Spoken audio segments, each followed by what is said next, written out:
Bismillahirrahmanirrahim. Assalamualaikum warahmatullahi wabarakatuh. Sampurasun wargi-wargi sadaya. Waluya dongeng Sunda. Alhamdulillahirrahmanirrahim. Urang tiasa tepang dangu deui neraskeun hanca dongeng terasanana tina nyusud naji di perkebunan Ciwidey. Deui cariyos no baris dipedar dina Wangkit Kiwari nyaeta Tapak Karuhun. Masih karanganana Aan Merdeka Permana. Kasugri pamirsa mitra kaum dangu anu mulya, Tapak Karuhun ieu minangka cariyos katilu sabada awawe nu malespati teras nyusud naji di perkebunan Ciwidey. Ieu cariyos anu katilu cacarita ngeunaan lalampahan Nyi Suminar anu misterius dina laku lampahna. Juragan Subagja anu digawe salaku polisi pamarentah kolonial Belanda anu nampa tugas nalungtik kagiatan demit anu dipilampah ku Nyi Suminar. Nuturkeun tapak lacak Nyi Suminar ti mimiti Ciwidey tapikeun ka wewengkon Pakidulan. Sanajan terus dituturkeun tapi sabenerna ari Juragan Subagja mah can kungsi tempung sacara jajem sabab ukur sakali kitu ge adu hareupan sacara henteu jelas.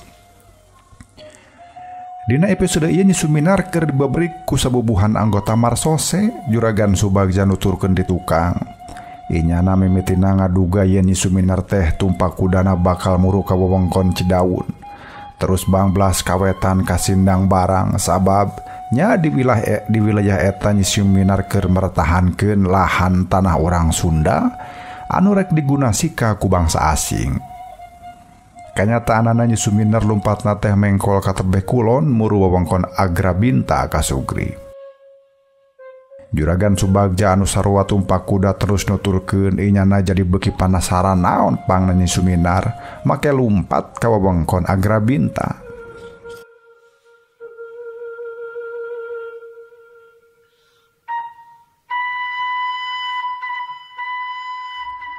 Nyi Suminar jeung Mad Sahim mubrut ngalumpatkeun kudana anu tadina dipapantes teh rek bangblas ngidul kabur ka Cidaun kanyatana mah mengkol ngulon muru wewengkon Agrabinta.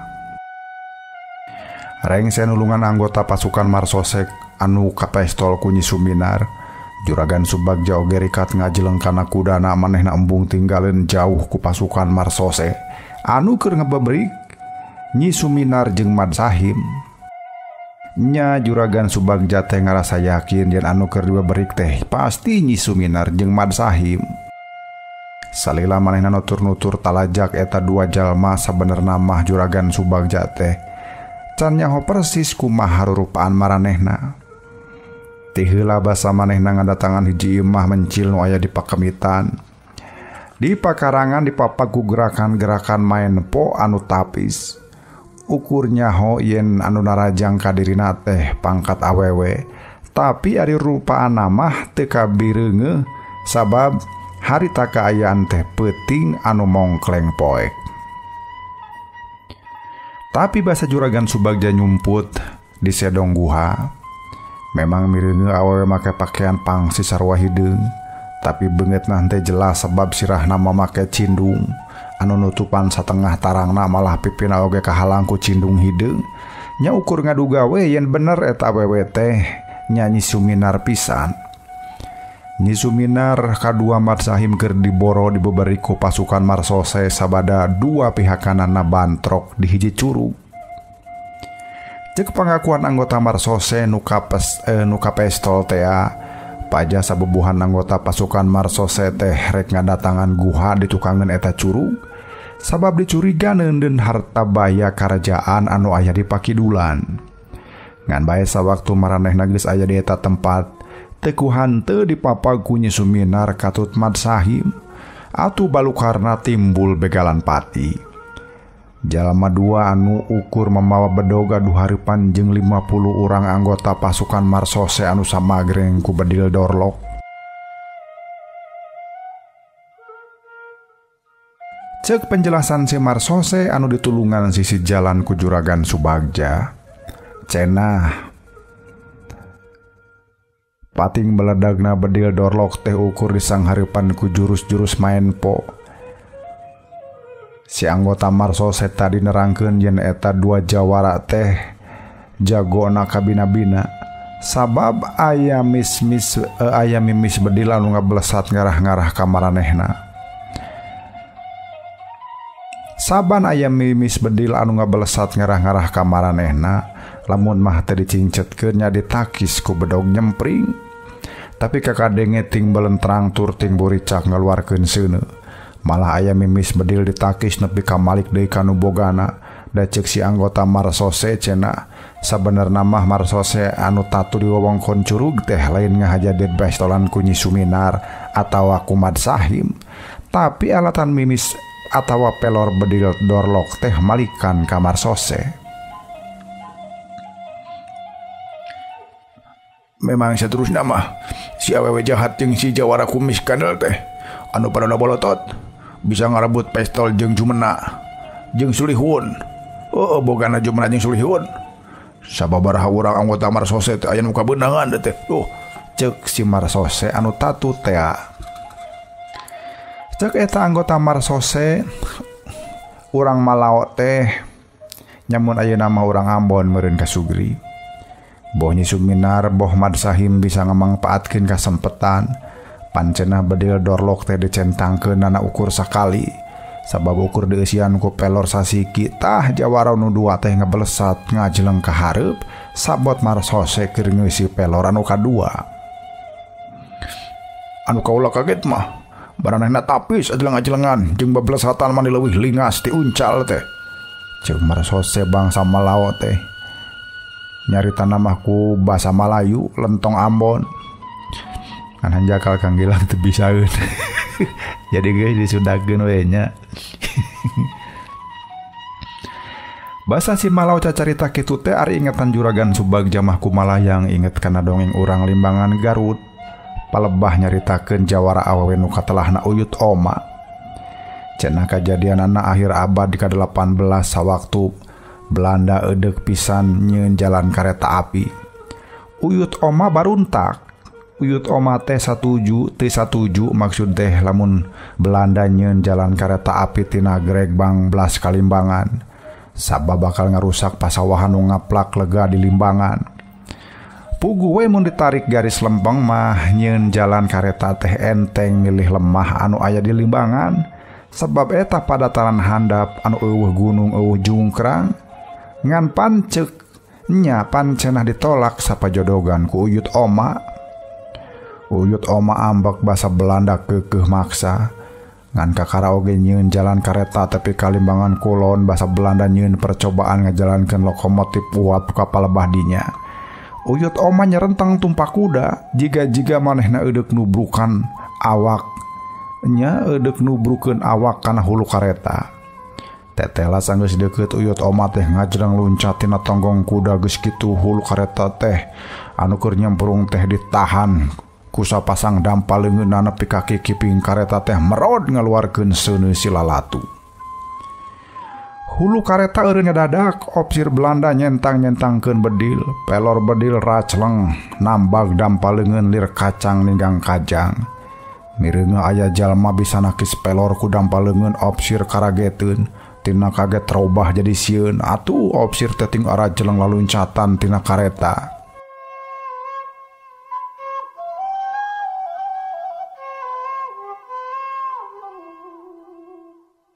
Insya Allah kapayun urang baris pedar carios Uyut Oma jawara awewe ti Limbangan. Mudah-mudahannya aya Yuswa aya Rizki sadayana. Sabada di demo ku Uyut Oma pihak Belanda ngelehan nyieun jalan kareta anu rencana mapai padataran handap ngaliwatan ka Limbangan dirobah jadi malipir pasir ngambah sisi jungkrang lungkawing. Jadi cek pamikir Juragan Subagja ari kalangan awewe baroga pangabisa anu sakitu bedas namah da geus tibaheula keneh. Pandina zaman Pajajaran oge aya Pringgawasi panglima perang mimpin ribuan prajurit anu kabeh ge lalaki. Jadi lamun ayeuna ngadenge jeung nyaksian Nyi Suminar sakitu bedasna nya mungguh teu kudu aneh. Cek urang Ciwidey deui pajah Nyi Suminar teh guguruna ka Mad Sahim jawara ti Banten. Tapi basa nampa beja ti anu sejen deui dina rengkak paripolah teh jiga antara murid jeung guru malah mah cenah jiga batur sasama.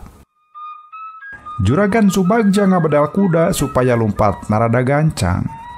Manehna embung tinggalin jauh ti aleutan anu keur aya di haribeunana. Kusabab kaayaan dina zaman harita mah kacida hara-haraeun atuh di sapaparat jalan anu jempling teh soranga guruhna talapok kuda kadenge sanajan hawar-hawar oge. Nya ieu anu jadi panuduh jalan sangkan Juragan Subagja bisa nuturkeun aleutan anu aya di haripeunana teh. Juragan Subagja teu hayang nyusul tepikeun kagabung jeung aleutan marsose. Henteu hayang katembong ku Jumena jeung Sulihun yen manehna nuturkeun di tukang. Ongko deui Juragan Subagja mah ngarasa curiga. Yen nu matak eta jalma anu duaan nugaskeun manehna muru ka Cidaun ge sangkan ngajauhkeun dirina tina masalah anu keur dipigawe ku maranehna. Juragan Subagja curiga yen sabenerna mah Jumena jeung Sulihun mah leuwih moho kana nguruskeun isu-isu ngeunaan pependeman harta Karajaan Sunda tibatan nguruskeun Rajapati anu kungsi kajadian. Atawa anu leuwih pas deui atasan Jumena jeung Sulihun leuwih mokuskeun marentahkeun nyukcruk harta Karajaan Sunda. Nyukcruk jeung nalungtik saha nu geus ngabinasa Tuan Frederick van Houten jeung Mama Haji eta mah urusan kadua katilu tur sina batur anu ngurusna. Nu mata kitu sababna Juragan Subagja diutus nyukcruk ka Cidaun. Padahal sabot Juragan Subagja indit kapakidulan 50 anggota marsose dikirim ka Ciwidey pikeun ngawal Jumena jeung Sulihun nalungtik sawatara curug jeung guha nu aya di Ciwidey tebeh kidul. Anuna pelewates jeung wewengkon Cianjur ka Sugri. Sabot mubrut tumpak kuda Juragan Subagja teu weleh-weleh nya mikir. Manehna keur mikiranan posisi Jumena jeung Sulihun. Sabenerna cenah maranehna teh aya di mana? Mimitina ngaku diutus ku Batawi pikeun nalingakeun gerakan anu dipilampah ku Nyi Suminar. Tapi lamun Juragan Subagja mukaan dokumen anu kapanggih di imahna Tuan Frederick van Houten, aya catatan anu bisa mere gambaran yen bisa jadi boh Jumena boh Sulihun mun ceuk basa kiwari mah jadi agen ganda teteh. Suku sabelah digawe jeung kapentingan pamarentah kolonial Belanda. Sukuna anu sabelah digawe jeung kapentingan para anggota Naji nu ditugaskeun di Nusantara. Nusa Jawa dina khususna nya kaasup di tanah Sunda. Dina ieu carita anu kajadian antara tahun 1822 tepikeun ka tahun 1820 genep. Organisasi nu katelahna Naji atawa Nasional Sosialismus mimiti nama ukur partai buruh anu ngaranna teh Nasional Sosialisti Deutsche Arbeiterpartei disinggetna NSDAP. Ngan sanggeus dipimpin ku Adolf Hitler dina tahun 1820. Gerakanana ngalegaan teh sawates ngabelaan kapentingan buruh ka Sugri. Hitler boga obsesi nu badag ngeunaan harti kabangsaan, malah secara radikal nyebutkeun yen bangsa Arya teh salaku bangsa anu punjul di dunya. Harkat bangsa sejen aya di sahandapeun bangsa Arya, pikeun ngudag eta sebutan Naji kudu nyieun rupa-rupa tarekah dina mersatukeun bangsa-bangsa di dunya dina panji Naji. Pikeun ngudag eta tujuan kudu boga kakuatan. Pikeun boga kakuatan Naji kudu bisa ngamanfaatkeun potensi naon bae nu aya di dunya. Tur eta sakabeh kudu diteangan di mana bae. Kitu sababna dina zaman harita dina babak-babak awal naratas kamajuan, Naji ngutus para anggota pikeun neangan potensi pakaian nu aya di mana bae nya kaasup di Nusantara. Nya kaasup oge di tanah Sunda. Itu sababna beh dieu mah dina mangsa perang dunia kadua kakuatan Naji teh kapanggih ide gelihar di wilayah Nusantara ka Sugri. Malah pan di Megamendung Bogor ge aya welasan makam anggota Naji. Tangtu meureun anu dicaritakeun cikeneh mah kaalaman ku Juragan Subagja. Tapi pan saprak Adolf Hitler mimpin Naji tahun 1820 hiji. Ari neangan kakuatan mah senjata mah geus dimimitian. Lamun mah aya anggota Naji anu diutus ngumawa salahan tanah di Pakidulan Ciwidey. Para tepi ka Pakidulan Cianjur kusabab bisa panjang basisir kidul. Tapi ka ayeuna ge loba keneh biji logam jenis uranium kasugri. Juragan Subagja mah boga dugaan kieu, bisa jadi bener Jumena jeung Siluhun teh jadi utusan ti pihak-pihak anu baroga kapentingan badag jeung rohaka. Nyaeta maranehna teh bangsa asing, hayang neangan sumber energi jeung kapentingan militer. Tapi bisa jadi deui Jumena jeung Siluhun oge nampak kengkenan ti pihak-pihak sejen anu hayang balantik leletikan. Nyaeta neangan harta baya kerajaan anu sumbar aya di mana-mana. Juragan Subagja oge kungsi apal kira-kira tahun 1820 panalungtik bangsa Belanda manggihan urut kerajaan Arca Manik teu jauh ti mumunggang Gunung Manglayang wewengkon Bandung.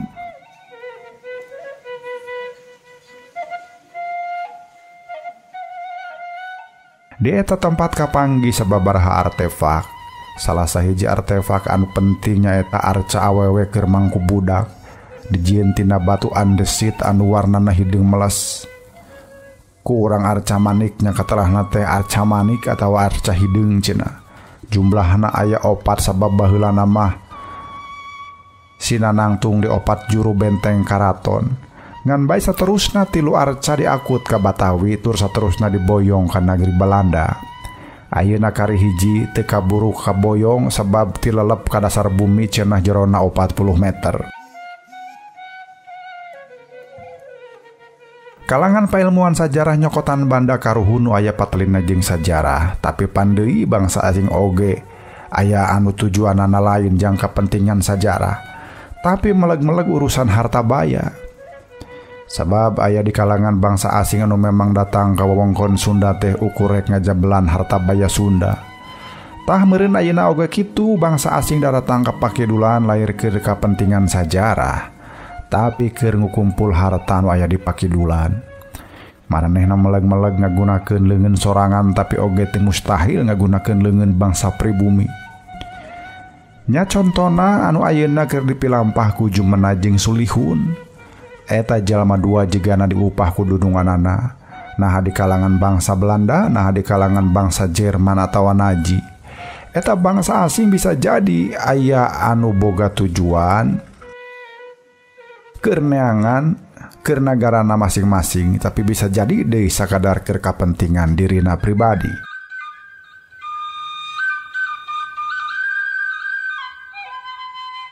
Juragan Subagja laju ngabedal kudana sabab aleutan dihareup lapat-lapat kabireungeuh beuki ngajauhan. Ieu ukur netelakeun yen kuda maranehna dibedal leuwih gancang. Pasukan Marsose ngalompatkeun kuda leuwih gancang. Bisa jadi deui Suminar jeung Mat Sahim ngalompatkeun kudana beuki gancang muru ngidul mapai jalan sapanjang Naringgul. Ngan sanggeus ngaliwatan sababaraha curug langsung mengkol rada ngulon. Muru lembur kiar koneng bang belas ngidul deui semungulon deui nya tepung jeung pertelon jalan anu muru ka wewengkon Agrabinta kasugri.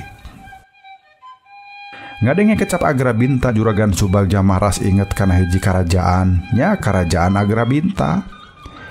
Juragan Subagja kungsi manggihan catatan nu ditulis di sawatara masyarakat Sunda. Yen cenah Karajaan Agrabinta teh hiji karajaan anu umurna sajaman jeung Karajaan Salakanagara. Nyaeta kira-kira abad ka-3. Karajaan Agrabinta teh diadegeun ku Salakanagara dina harti sejen Agrabinta teh bawahan Salakanagara. Ngaran lengkap nama Agrabintapura, Raja Munggaran katelahna Prabu Sweta Liman Sakti. Juragan Subagja oge kungsi nitenan atawa peta Karajaan Agrabinta. Secara konsep pertahanan Agrabintapura dikelilingi ku benteng alam nu weweg. Di tebeh kaler aya lembah Citangkolo, di tebeh wetan aya lembah Walungan Cibintaro anu napel wates jeung basisir kidul. Benteng alam di kulon nyaeta lembah Walungan Ciagra. Samemeh jadi Karajaan Agrabintapura amah mangrupa kabuyutan tur di dinya aya mandala atawa paragi nyuprih ilmu agama. Can kahartieun ku Juragan Subagja naon sababna Nyi Suminar ngalumpatkeun kudana ka wewengkon Agrabinta.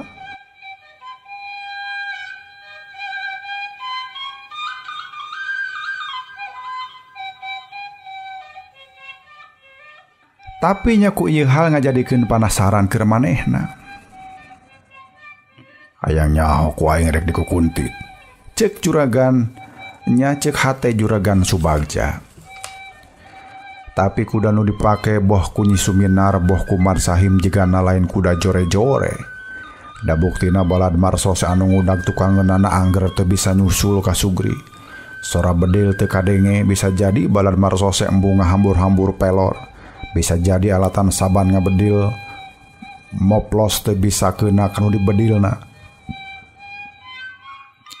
Nu kadenge mah nya ukur ngaguruhna sora talapo kuda we kitu ge hawar-hawar.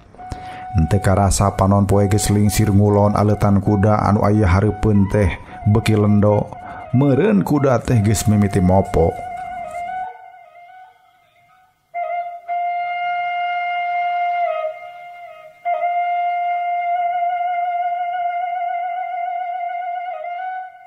Aleutan kuda balad Marsose karasa beuki lalaunan lumpatna ka Sugri.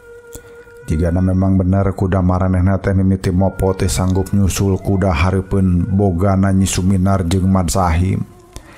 Malah dina akhirna mah aleutan kuda nu hareup teh jiga eureun pisan.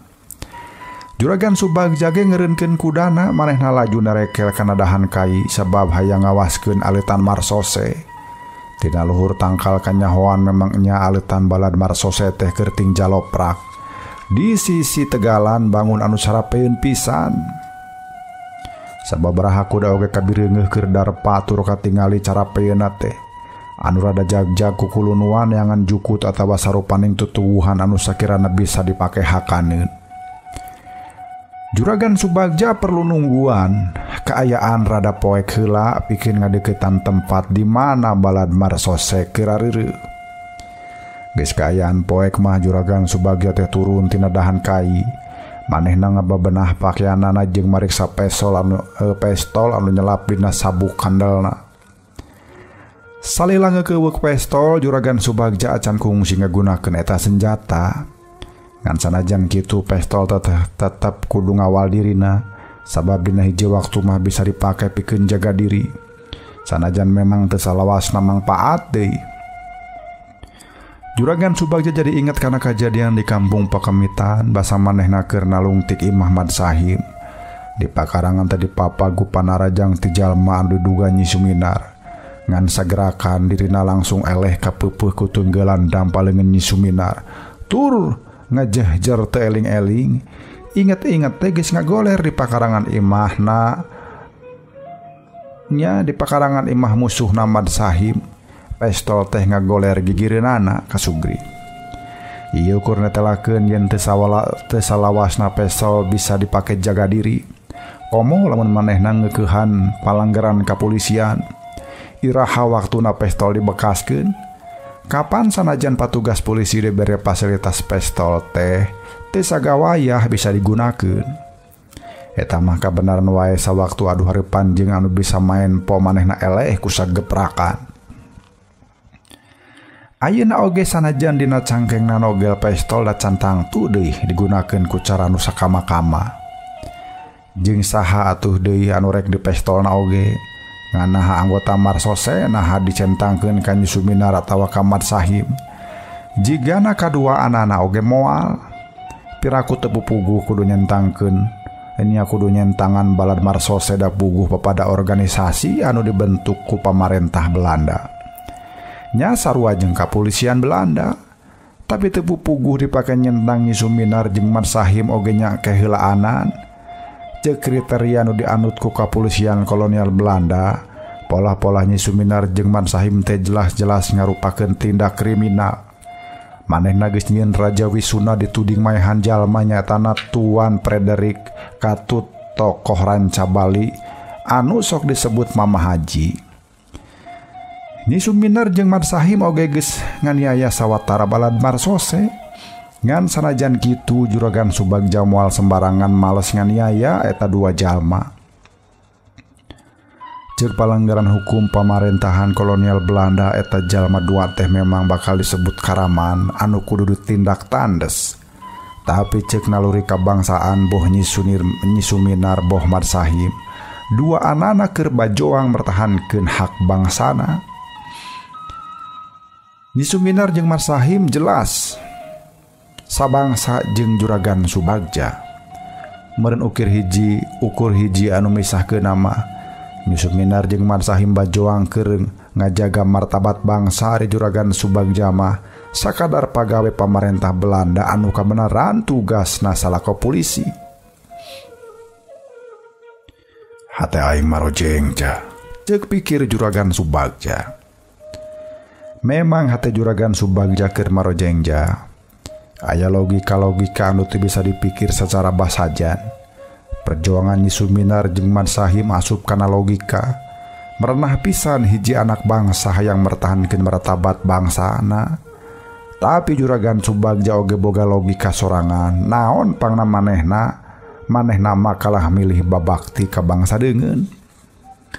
Cek pikirna babakti ka bangsa deungeun lain hartina bumelah ka bangsa deungeun.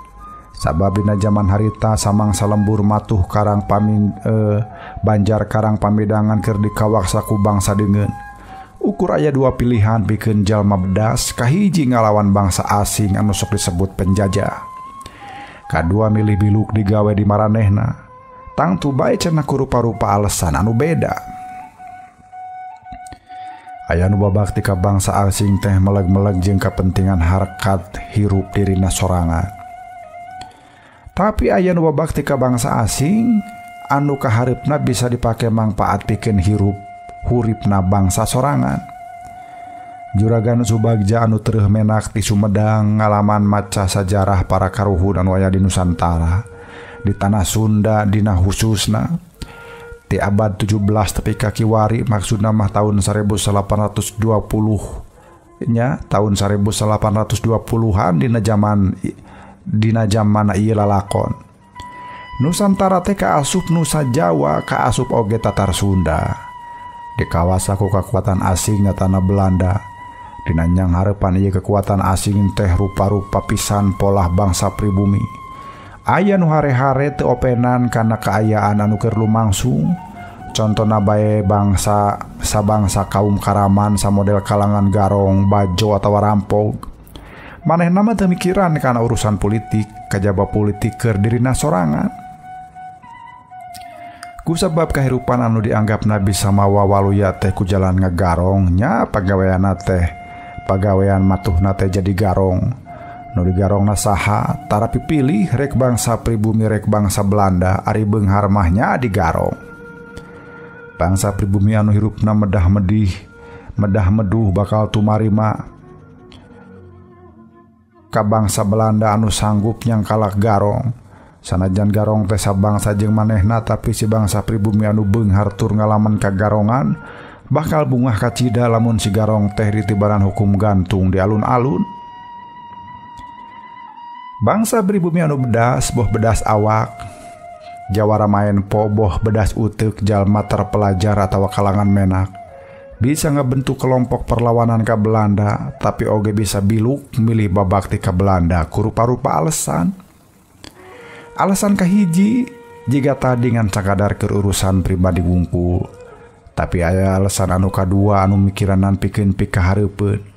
Kita nu jiwa Bupati Bogor kahiji dina abad ke-18 milih gabung ke POC sabab lamun dilawan sapada harita moal metu.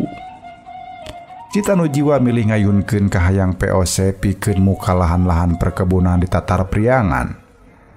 Kauntungan anu gede tangtu pihak POC tapi di sisi alusna rakyat di Priangan baroga lahan gawe tina buburuh di perkebunan. Haji Prawatasari keukeuh ngelawan POC kusabab POC dianggap nganiaya hak rakyat Jampang. Ngan perjuanganna gagal, jabar rakyat Jampang disangsara pon kitu deui Kasultanan Banten anu raremen mah anti Belanda. Rakyat Banten teu oleh sangsara ku akibat perang anu teu eureun-eureun.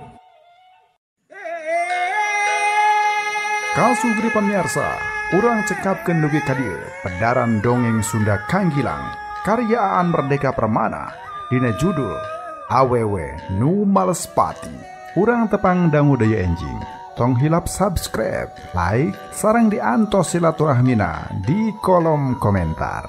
Wilujeng kantun, waluya dongeng Sunda.